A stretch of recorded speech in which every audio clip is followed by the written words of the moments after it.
ಎಲ್ರಿಗೂ ನಮಸ್ಕಾರ.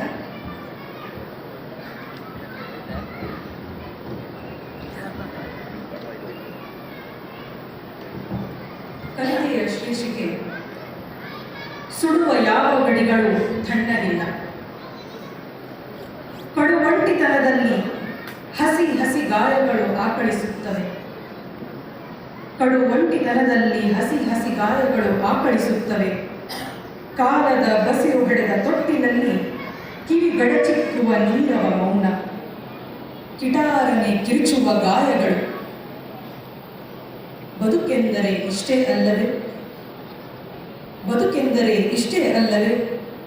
ಹಿಡಿ ಆಧ್ಯಾತ್ಮ, ಚಿಟಿಕೆ ತತ್ವ, ತುಸು ತರ್ಕ, ಒಂದು ಸೌಟು ಭೂತರಸ, ಅರ್ಧ ಚಮಚೆ ಭವಿಷ್ಯನಿಧಿ, ಗೌಜು ಗದ್ದಲದ ತುಂಡುಗಳನ್ನು ಹದವಾಗಿ ಬೆರೆಸಿ ಉಂಡು ತಿಂದು ಮಲಗಲು ಅಜೀರ್ಣ ವ್ಯಾಧಿ, ಒಪ್ಪುವ ಅಪ್ಪುವ ನಿರ್ಲಕ್ಷ್ಯದ ಭೇದಿ.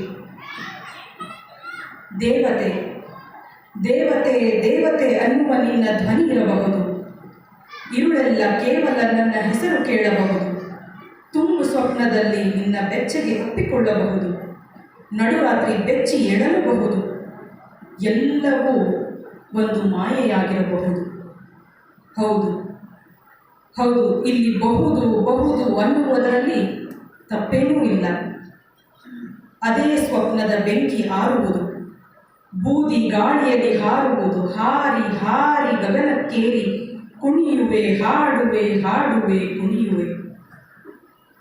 ನೆಲದೊಳಗಿನ ಜಲವನ್ನು, ಜಲದೊಳಗಿನ ಗಾಳಿಯನ್ನು, ಗಾಳಿಯೊಳಗಿನ ಉಸಿರನ್ನು, ಉಸಿರೊಳಗಿನ ಹಸಿರನ್ನು, ಕಾಣದ ಕಣ್ಗಳ ನಡುವೆ ಪ್ರೀತಿಯಿಂದ ಹೇಗೆ ಪ್ರೀತಿಸಲಿ?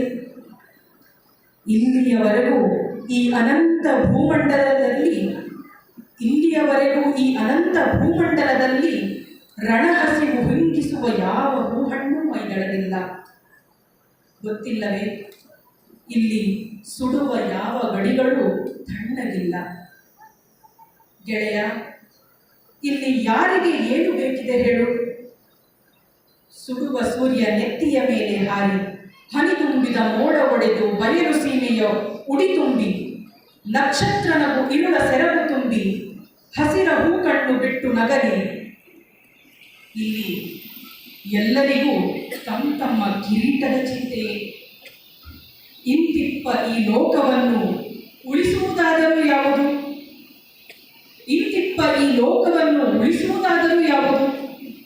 ನನ್ನ ನೆರಳು, ನಿನ್ನ ನೆರಳು, ಇಲ್ಲವೇ ನನ್ನ ಕೈ ಹಿಡಿದು ನಡೆಸುವ ನಿನ್ನ ಬೆಳಕು. ಸದಾಕಾಲವೂ ಸರ್ಪಗಾವಲಿನಲ್ಲಿರುವ ಈ ಲೋಕವನ್ನು ಉಳಿಸುವುದಾದರೂ ಯಾವುದು? ನೀನೇ ಹೇಳು ಸ್ವಾಮಿ. ಸದಾಕಾಲವೂ ಸರ್ಪಗಾವಲಿನಲ್ಲಿರುವ ಈ ಲೋಕವನ್ನು ಉಳಿಸುವುದಾದರೂ ಯಾವುದು? ನೀನೇ ಹೇಳು ಸ್ವಾಮಿ. ಗೊತ್ತಿಲ್ಲ ಅದೆಲ್ಲಿ ಅಲಿಯುತ್ತಿರುವೆ? ಬಿಕ್ಕಳಿಕೆಯೊಂದು ಸುಮ್ಮನೆ ಬಿಕ್ಕಳಿಸುತ್ತಿದೆ ಈ ಕವಿತೆಯ ಕೊನೆಯ ಸಾಲಿಗೆ.